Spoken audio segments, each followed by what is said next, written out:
Aim right, achieve big at KR Mangalam University.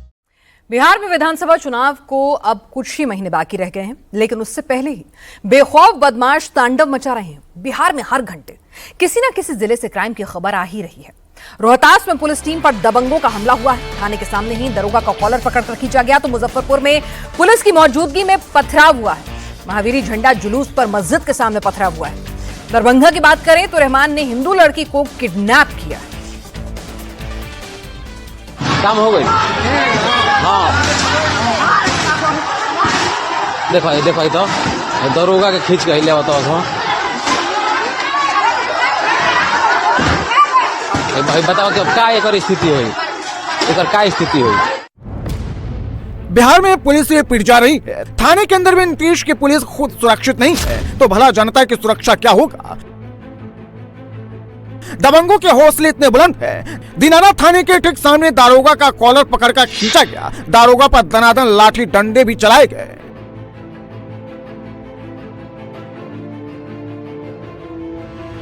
ये बिहार का रोहतास है, जहां एक साथ दर्जनों लोगों की भीड़ ने जमीन विवाद शांत करवाने पहुंची पुलिस टीम पर अटैक कर दिया। जमकर लाठी डंडे चलाए गए। स्पॉट पर एक नजर दौड़ाए। हालात क्या रहे होंगे इसका अंदाजा हो जाएगा। दबंगों ने पुलिस की गाड़ी को भी नहीं छोड़ा। डंडों पत्थरों से हमला कर गाड़ी के शीशे चकनाचूर कर दिए। गाड़ी को पूरी तरह से ध्वस्त कर दिया। आसपास मौजूद सारे सामान को तहस नहस कर दिया। सामने जो भी मिला उसे पीट दिया। इन कुर्सियों को देखिए जो मकान के सामने टूटी पड़ी है। दबंगों के हमले में कई पुलिस वालों को चोटें भी आई हैं। असामाजिक तत्वों द्वारा घटनास्थल पर जब वो लोग कोई किसी भी तरह का उपद्रव करने में नाकाम रहे, तब उनके द्वारा कायरतापूर्ण तरीके से थाना में, चूंकि यहाँ बल नहीं था, तो यहाँ आकर हंगामा किया गया है। कितने पुलिसकर्मी घायल? इसमें 3 लोग अभी तक हैं, मामूली रूप से जख्मी हैं, और इसमें लगभग 40 लोगों की गिरफ्तारी की गई। वहीं आरोपियों के गुट ने विवाद का ठिकरा प्रशासन और पुलिस पर फोड़ा है। लोगों ने आरोप लगाया पुलिस और प्रशासन ने जानबूझकर हालात खराब किए और एक पक्ष का साथ दिया। उसी पक्ष के लोगों पर मारपीट और फायरिंग करने का भी आरोप है।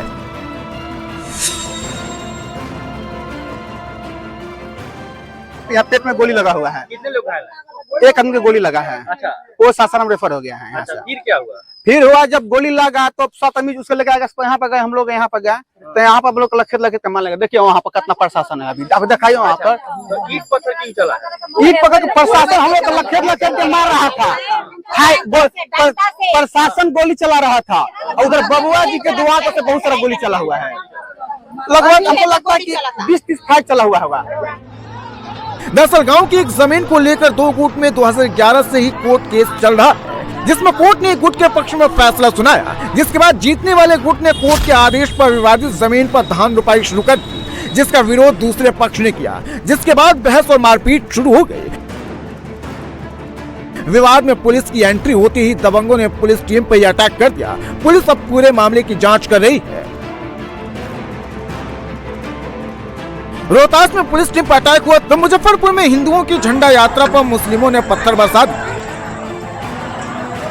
ये मुजफ्फरपुर की मस्जिद वाली गली है, जहां घरों पर लगे हरे झंडे साफ दिखाई दे रहे हैं। गली में जैसे ही महावीरी झंडों के साथ यात्रा पहुंची, आसपास की छतों से दनादन पत्थर चलने लगे। ऐसा नहीं है झंडा यात्रा में शामिल लोग कोई बवाल कर रहे थे या नारेबाजी कर रहे थे। बाकायदा यात्रा के साथ सुरक्षा के लिए पुलिस की गाड़ियां भी मौजूद थी। आगे पीछे फोर्स चल रही थी, फिर भी अटैक हो गया।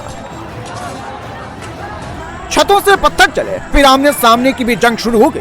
देखते ही देखते जुलूस में शामिल लोगों को दौड़ा दौड़ा कर पीटा गया।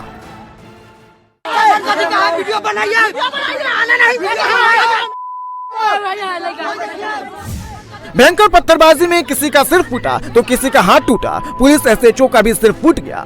बवाली सिर्फ इतने में ही नहीं थमे, बल्कि रास्ते में एक घर को आग के हवाले कर दिया। घर में मौजूद सामान खाक हो गया।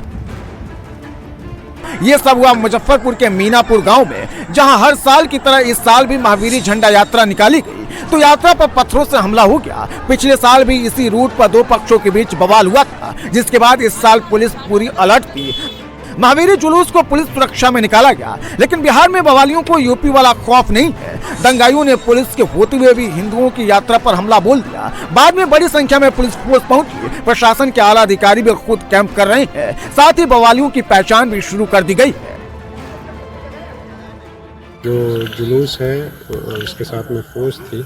उसके बाद जैसे ही इस घटने की सूचना मिली, सारे आसपास के थाने और ग्रामीण एसपी और मैं यहाँ पे आ गया हूँ और क्यूआरटी यहाँ पे उपलब्ध है। अभी सिचुएशन नॉर्मल है और इसमें जो है जो लोग हैं जो इस में संलिप्त है उनकी गिरफ्तारी के लिए हम लोग पहचान कर गिरफ्तारी के लिए कार्रवाई कर रहे हैं। मुजफ्फरपुर का ये जुलूस बांस घाट से निकलता है, जिसमें कई गांवों के लोग शामिल होते हैं। आखिर मस्जिद के पास बवाल क्यों हुआ, जुलूस पर पत्थर क्यों फेंके गए, ये साजिश किसकी है अभी साफ नहीं है, लेकिन पुलिस मामले की जांच में जुट गई है। बिहार में लॉ एंड ऑर्डर पूरी तरह से गायब हो चुका है। शहर शहर क्रिमिनल अनकंट्रोल हो चुके हैं। मुजफ्फरपुर में जहां हिंदुओं की यात्रा को दंगाइयों ने निशाना बनाया, तो नवगछिया में बदमाशों ने दिन दहाड़े महिला की हत्या कर दी। दावा किया जा रहा है कि आरोपी पीड़िता पर अवैध संबंध के लिए प्रेशर डाल रहा था। बार बार पीड़िता के मना करने के बाद आरोपी ने देशी तमंचे से महिला को गोली मार दी। बाद में एक्शन में आई पुलिस ने 2 घंटे के अंदर ही आरोपी को धर दबोचा। पुलिस ने आरोपी के पास से वारदात में इस्तेमाल अवैध देसी कट्टा और एक खोखा बरामद किया है। अभियुक्त के द्वारा है, उसी के द्वारा किया गया है और उसको पकड़ लिया गया है। भगाने में कोई मदद किया है इसको भगाने में?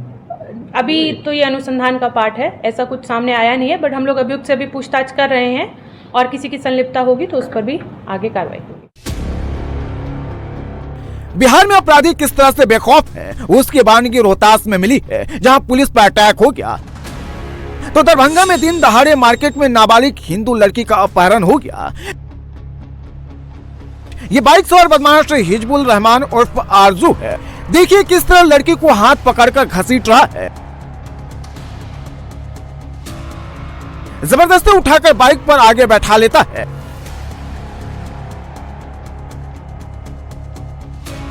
और बाइक चलाते हुए फरार हो गया। ऐसा नहीं ये लड़की अकेली थी, उसके साथ उसका नाबालिग भाई भी था। आसपास कई सारे लोग भी थे, लेकिन बेखौफ हिजबुल रहमान ने लड़की को उठा लिया। किडनैपिंग का लाइव वीडियो सामने आया तो पुलिस में हड़कंप मच गया और आनंद फानंद में आरोपी और किडनैप नाबालिग की तलाश शुरू हो गई। सर्विलांस की मदद से 24 घंटे के अंदर ही न सिर्फ पीड़िता को छुड़ा लिया गया, बल्कि आरोपी को भी अरेस्ट कर लिया गया। पीड़िता ने आरोप लगाया कि हिजबुल रहमान उर्फ आरजू उसे काफी टाइम से परेशान कर रहा था और धर्म परिवर्तन कर शादी के लिए प्रेशर बना रहा था। हमको जबरदस्ती बैठाया था आगे सीट पे। मेरे साथ एक बच्चा भी था।